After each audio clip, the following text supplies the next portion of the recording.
რა სითვლი, რა საკეთებ? ბინის ყიდვას ვფიქრობ და ვანგარიშობ დაახლოებით რა შეიძლება რომ დამიჯდეს. ფასი და დაცვა კი მნიშვნელოვანია, მაგრამ მან სხვა ფაქტორებიც არის და იცი ხო რას უნდა მიაქციო ყურადღება, როდესაც ბინას ყიდულობ.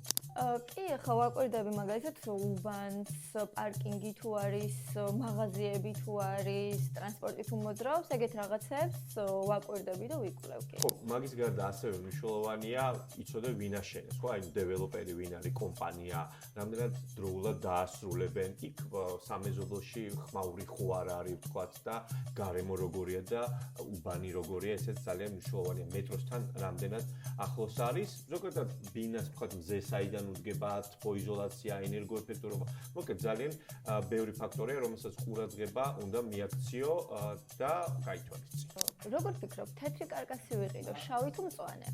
ნუ შავ კარკასს მერე მეტი ფული უნდა დაახარჯო, ხო, რემონტი უნდა გააკეთო, რაც შეეხება დასრულებულ რემონტს, მან შეგიძლია პირდაპირ უბრალოდ ფულს გადაიხდი და შეხვალ საცხოვრებლად არაფერი აღარ დაგეხარჯება. მთავარია შენ რის შესაძლებლობა გაქვს.